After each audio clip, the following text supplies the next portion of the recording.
In the heart of Aurora, Missouri, an unsettling calm was shattered on January 22, 2025.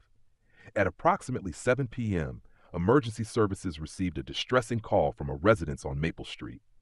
The voice on the line was steady, almost eerily composed, as it relayed a chilling confession. The caller, identifying herself as Taylor Santiago, claimed responsibility for multiple shootings spanning 2 states. Law enforcement swiftly converged on the scene, uncertain of what awaited them. Inside the modest home, they discovered the lifeless body of James Huffman, 33, Santiago's ex-husband. Evidence suggested a violent encounter, one that had ended in tragedy. But this was only the beginning. As investigators delved deeper, a more complex and harrowing narrative emerged, one that traversed state lines and left a trail of devastation in its wake. Who is Taylor Santiago? What led her down this path? And how did a seemingly ordinary day descend into a nightmare that would grip 2 states in fear? Join us as we unravel the intricate and unsettling story of a woman pushed to the brink, the lives she irrevocably changed, and the questions that still haunt those left in the aftermath.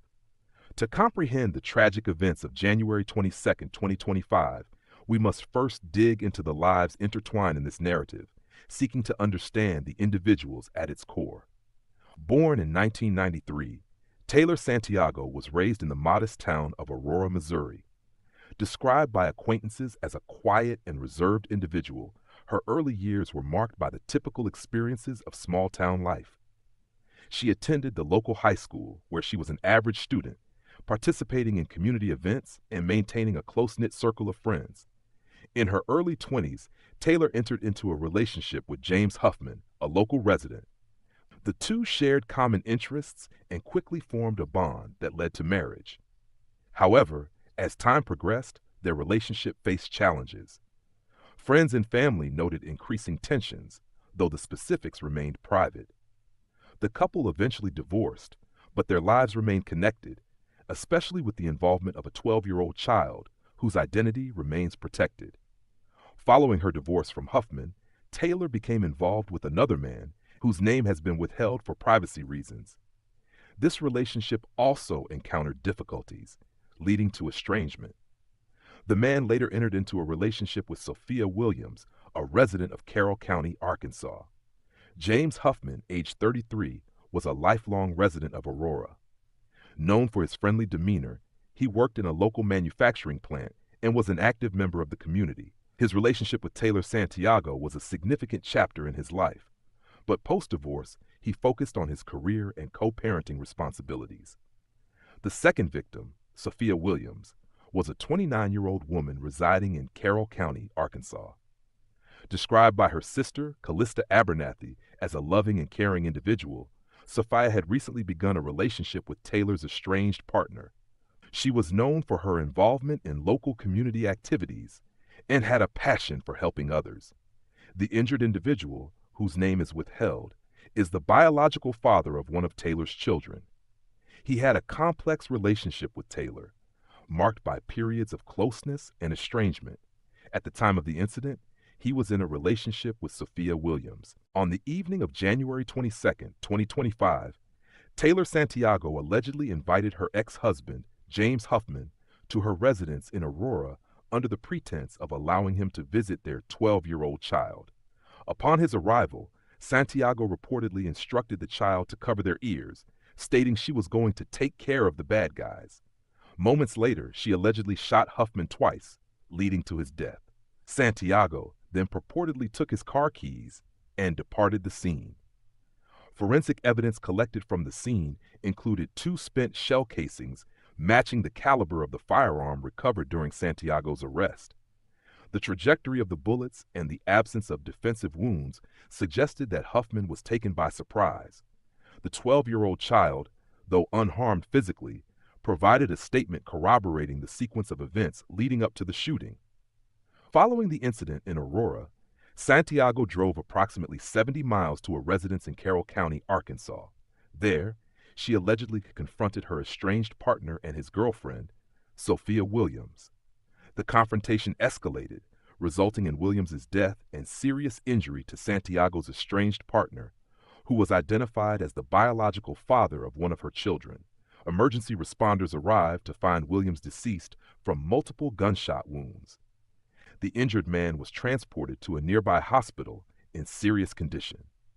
Ballistic analysis later confirmed that the same firearm used in Aurora was employed in this incident. Witnesses in the vicinity reported hearing raised voices followed by gunshots. One neighbor recounted seeing a woman matching Santiago's description leaving the scene in a hurried manner. After the shootings, Santiago returned to Aurora and turned herself into the authorities, allegedly confessing to the crimes.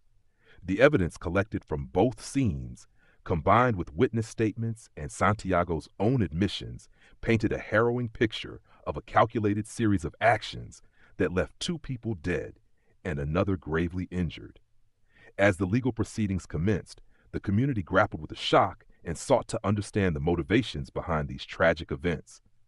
Upon receiving a call from Taylor Santiago, who had returned to Aurora, Missouri, and allegedly confessed to the shootings, the Aurora Marionville Police Department acted promptly. Officers were dispatched to the location provided by Santiago. Upon arrival, they found her awaiting their arrival, exhibiting a demeanor described in reports as calm and cooperative. She was taken into custody without incident. Concurrently, in Carroll County, Arkansas, the sheriff's office had been alerted to a shooting incident resulting in one fatality and one individual critically injured. The deceased was identified as Sophia Williams, and the injured party was Santiago's estranged partner, whose identity has been withheld for privacy reasons. Initial reports from the scene indicated a violent confrontation, with evidence suggesting multiple gunshots fired within close proximity. Recognizing the potential connection between the incidents in Missouri and Arkansas, the Carroll County Sheriff's Office initiated communication with the Aurora Marionville Police Department. Through collaborative efforts, it was established that the same individual, Taylor Santiago, was allegedly responsible for both incidents. This interagency cooperation was instrumental in consolidating evidence and ensuring a cohesive approach to the investigation. Following her arrest, Santiago was transported to the Lawrence County Jail in Missouri. She was formally charged with multiple offenses, including first-degree murder for the death of her ex-husband, James Huffman, robbery pertaining to the alleged theft of Huffman's vehicle, unlawful use of a weapon, and endangering the welfare of a child, given the presence of the 12-year-old during the incident. In Arkansas, authorities prepared to file additional charges related to the death of Sophia Williams and the attempted murder of Santiago's estranged partner. The cross-jurisdictional nature of the crimes necessitated careful coordination between the prosecuting offices of both states to determine the sequence of legal proceedings. Legal experts have weighed in on complexities of this case. Given the severity of the charges, Santiago could face life imprisonment if convicted. The involvement of multiple jurisdictions adds layers of legal intricacies, particularly concerning the order of prosecutions and the potential for differing legal strategies in each state. To comprehend the tragic events involving Taylor Santiago, it's essential to explore the psychological and societal factors that may have contributed to such actions. Research indicates that individuals who commit intimate partner homicides often have complex psychological profiles. A study published in the Journal of Forensic Sciences found that both male and female perpetrators of homicide can exhibit psychiatric disorders, with a notable prevalence of personality disorders and psychopathy. In the case of female offenders, borderline personality disorder and antisocial personality disorder are commonly observed. These disorders are characterized by impulsivity, unstable relationships, and a disregard for societal norms, which can escalate conflicts into lethal outcomes. Furthermore, exposure to trauma, especially during formative years, has been linked to violent behaviors in adulthood. Childhood abuse, neglect, or witnessing domestic violence can lead to maladaptive coping mechanisms and an increased risk of perpetrating violence later in life. While specific details about Santiago's upbringing are not publicly available, understanding these general patterns provides context for how early life experiences can shape future behaviors. Domestic violence remains a pervasive issue with significant implications for both victims and perpetrators. According to the National Coalition Against Domestic Violence, Nearly 20 people per minute are physically abused by an intimate partner in the United States, totaling over 10 million individuals annually. This widespread prevalence underscores the critical need for effective intervention and support systems. The escalation of domestic violence is a well-documented phenomenon. Initial abusive behaviors, such as verbal insults or minor physical altercations, can intensify over time into more severe violence. A narrative review by the Australian Institute of Criminology highlights that abuse often increases in severity and frequency, emphasizing the importance of early detection and intervention to prevent fatal outcomes. In cases where women are the perpetrators of intimate partner homicide, studies suggest that self-defense or a perceived need to protect oneself after prolonged abuse can be motivating factors. The National Center for Biotechnology Information reports that a significant number of female offenders had experienced prior victimization by the individuals they ultimately killed. This context is crucial in understanding the dynamics that can lead to such tragic incidents. Examining similar cases can offer insights into the factors that contribute to intimate partner homicides. For instance, the case of Aileen Wuornos, a woman who was convicted of murdering 7 men in Florida between 1989 and 1990, provides a notable comparison. Wuornos had a history of severe childhood abuse and was diagnosed with borderline personality disorder and antisocial personality disorder. Her actions were interpreted by some experts as stemming from deep-seated trauma and a pervasive sense of threat. While Santiago's case differs in many respects, both instances involve women who committed multiple homicides against individuals with whom they had personal relationships. These cases highlight the complex interplay of psychological disorders, past traumas, and situational factors that can culminate in lethal violence. The tragic events involving Taylor Santiago reverberated far beyond the immediate locales, capturing the attention of media outlets and igniting widespread public discourse. In the immediate aftermath, major news organizations provided extensive coverage. The Kansas City Star reported on the sequence of events, detailing Santiago's alleged actions and the ensuing legal proceedings. Similarly, People magazine highlighted the personal relationships at the heart of the case, emphasizing the human element of the tragedy. Television networks dispatched reporters to Aurora and Carroll County, offering live updates and interviews with law enforcement officials. These broadcasts provided viewers with real-time information, often accompanied by footage of the crime scenes in the communities affected. On social media platforms, discussions proliferated rapidly. Hashtags related to the incident trended, with users expressing a spectrum of emotions, from shock and outrage to sympathy for the victims' families.